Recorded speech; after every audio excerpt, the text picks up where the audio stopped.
Hi అండి, welcome to సాయిస్ kitchen. బాగున్నారండి మీరు? మేమైతే బాగున్నామండి. ఇప్పుడైతే నేను సొరకాయతో హల్వా చేసి చూపిస్తానండి, స్వీట్ రెసిపీ. దీనికోసం అయితే నేను హాఫ్ సొరకాయని తీసేసుకొని దీనిపైన ఉన్న పొట్టు తీసేసుకున్నానండి.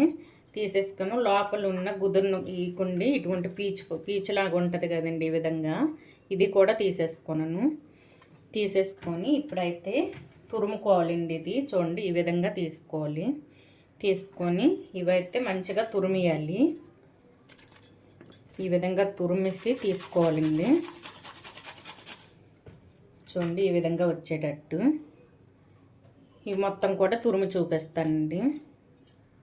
చూడండి, ఈ విధంగా అయితే తురిమేసుకోవాలండి. మొత్తం కూడా తురిమేసుకొని ఇవైతే ఇందులో ఉన్న వాటర్ పిండేసుకోవాలండి. ఈ విధంగా గట్టిగా వాటర్ పిండేసుకొని ఒక బౌల్లో వేసుకుందాం. ఈ విధంగా పిండేసుకుంటే వాటర్ వచ్చేస్తుందండి. ఈ విధంగా తీసేసుకొని ఒక బౌల్లో వేసుకుందాం అండి మొత్తం కూడా.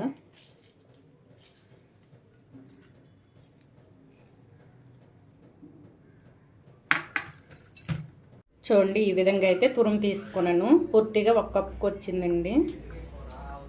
ఇది ఇప్పుడు పక్కన పెట్టేసుకొని స్టవ్ ఆన్ చేసుకొని ఒక ప్యాన్ పెట్టేసుకున్నానండి. ముందుగా అయితే ఒక 2 టేబుల్ స్పూన్ వరకు నెయ్యిని వేసుకొని డ్రై ఫ్రూట్స్ని అయితే వేయించుకోవాలండి.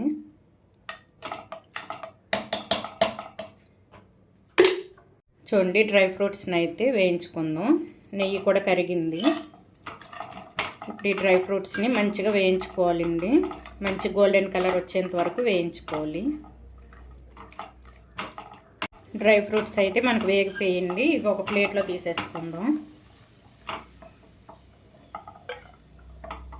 చూడండి, తీసేసుకొని ఇప్పుడైతే ఇదే ప్యాన్లో నెయ్యి ఉంటుంది కదండి. నేనైతే 2 టేబుల్ స్పూన్ వరకు వేసుకున్నాను కదా, నెయ్యి అయితే ఉంటుందండి. చూడండి, ఇందులోని మనం తీసుకున్న ఈ సొరకాయ తురుముని వేయించుకుందామండి.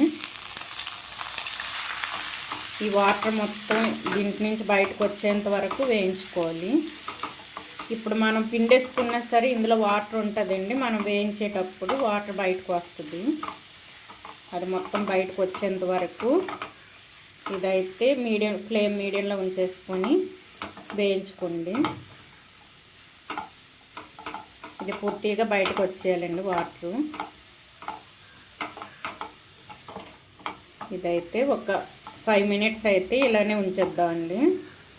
ఫ్లేమ్ మీడియంలో ఉంచేసుకొని ఈ విధంగా కలుపుకుంటూ ఉండాలండి.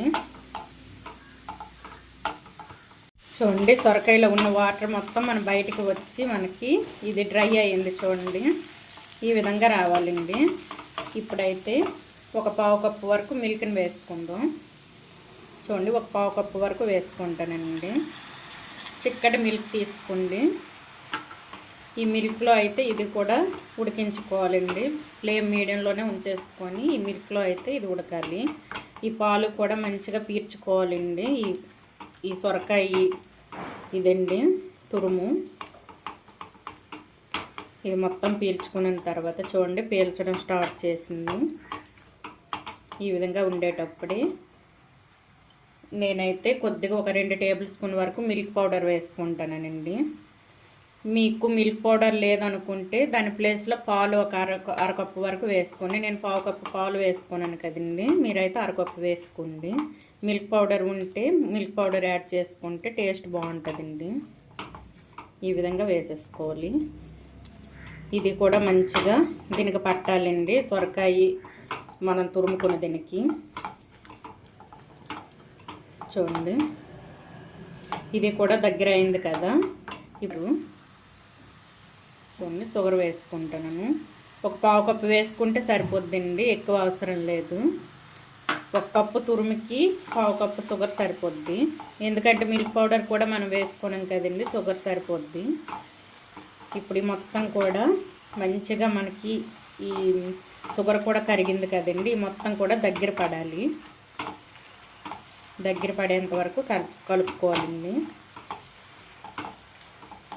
చూడండి, పలచపడింది కదా, మనం షుగర్ వేసాము, అది కరిగిన తర్వాత ఈ విధంగా ఉంటుందండి.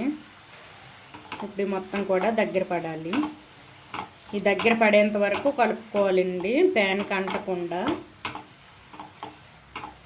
ముందుగా మనం రెడీ చేసి పెట్టుకున్న డ్రై ఫ్రూట్స్ని కూడా వేసుకుందాం.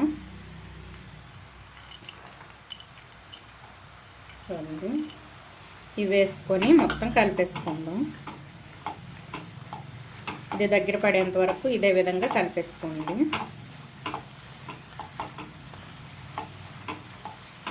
చూడండి, ఈ విధంగా దగ్గర పడేటప్పుడు మీ దగ్గర గ్రీన్ కలరు ఫుడ్ కలర్ ఉంటే వేసుకోండి, బాగుంటుంది కలర్ అండి. కొద్దిగా వేసుకోండి, ఎక్కువ వేసుకోకండి.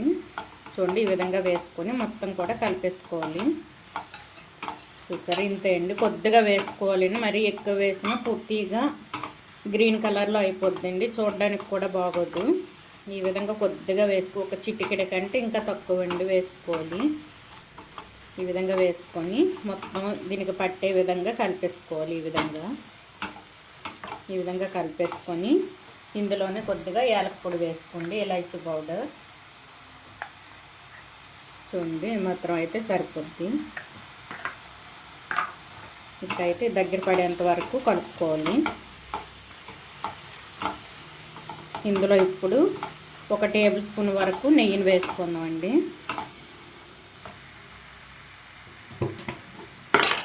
ముందు 2 టేబుల్ స్పూన్ వేసుకున్నాం కదండి, ఇప్పుడైతే 1 టేబుల్ స్పూన్ వరకు వేసుకుంటే సరిపోద్ది. కొంచెం తగ్గించే వేసుకోండి.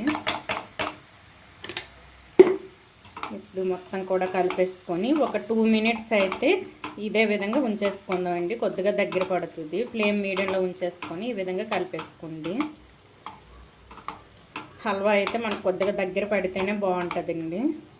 ఈ విధంగా కలిపేసుకుంటూ దగ్గర పడనివ్వాలండి. చూడండి, ఎంతో టేస్టీ సొరకాయ హల్వా అయితే మనకు రెడీ అయిపోయిందండి. ఈ విధంగా అయితే చేసుకోండి సొరకాయ హల్వాని, చాలా టేస్టీగా ఉందండి. మనం వేసుకున్న షుగర్ కూడా కరెక్ట్గా సరిపోయింది.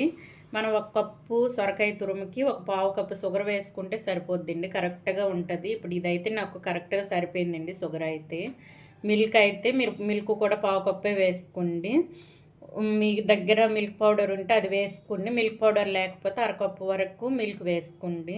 అలాగైతే కరెక్ట్గా మనకు వస్తుందండి, మంచిగా ఉడికింది కూడా ఉందండి సొరకాయ తురుము అయితే. ఈ విధంగా అయితే చేసుకోండి. టేస్ట్ అయితే సూపర్గా ఉందండి సొరకాయ హల్వా అయితే. ఈ విధంగా ఫుడ్ కలరు మీ ఆప్షనల్ అండి. ఫుడ్ కలర్ మీరు వేసుకుంటే పర్వాలేదు, వేసుకోకపోయినా పర్వాలేదండి. ఎందుకంటే ఈ ఫొటోస్ కోసం నేను ఫుడ్ కలర్ వేసుకున్నాను. ఈ విధంగా అయితే చేసేసుకోండి, చాలా టేస్టీగా ఉందండి. ముందు నేను సొరకాయతో పాయసం, ఇంకా వడలు ఇటువంటివి కూడా చూపిస్తానండి. ఈ స్వీట్ రెసిపీయే కాదు, సొరకాయతో ఎన్నో రెసిపీస్ ఉన్నాయండి, అవి కూడా ముందు మీకు చూపిస్తాను. ఈ విధంగా అయితే సొరకాయ హల్వాని అయితే చేసుకోండి, చాలా టేస్టీగా ఉందండి. ఈ విధంగా చేసి పిల్లలకైతే పెట్టండి. ఈ సొరకాయ హల్వా కనుక మీకు నచ్చినట్లయితే లైక్ చేయండి, షేర్ చేయండి, నా ఛానల్ను సబ్స్క్రైబ్ చేసుకోండి. ఓకే, బాయ్ అండి.